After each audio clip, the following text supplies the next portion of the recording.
আমি প্রতিদিন একই সময়ে তোমাদের সামনে নতুন নতুন ভিডিও নিয়ে হাজির হয়ে যাই।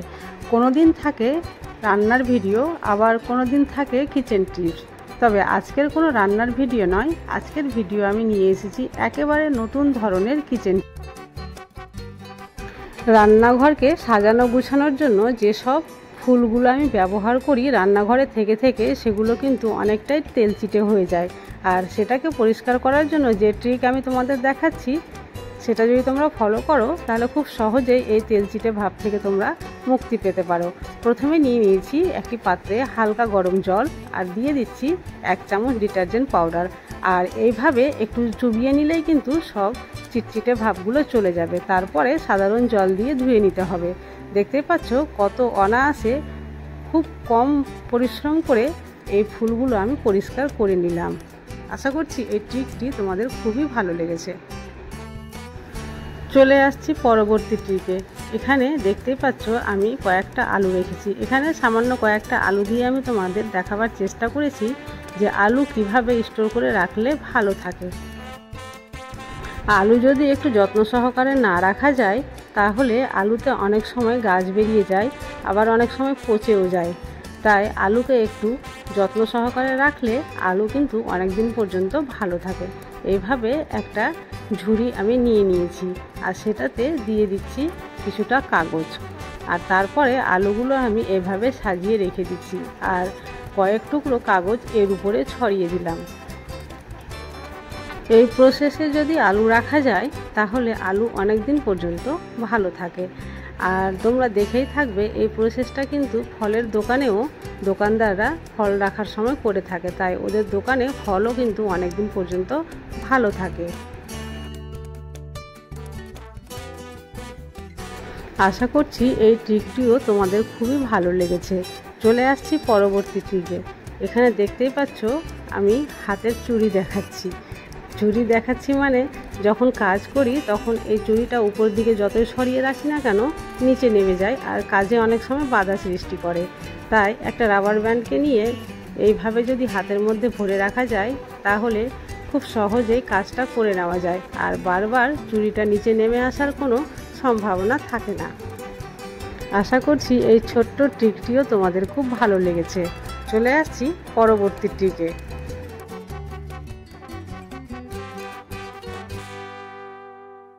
এখানে দেখতেই পাচ্ছ একটা বাটিতে আমি চিঁড়া রেখেছি, যে চিঁড়াটা দোকান থেকে কিনে আনা হয়েছে। আর এইভাবে যদি স্টোর করে রাখি তাহলে কিছুদিন পরে কিন্তু একটা বাজে স্মেল আসে, আর তার মধ্যে পোকাও হয়ে যায়। তাই আজকে আমি যে ট্রিকটা তোমাদের বলে দেব সেইভাবে যদি তোমরা চিঁড়া সংরক্ষণ করো তাহলে অনেক দিন পর্যন্ত ভালো থাকবে।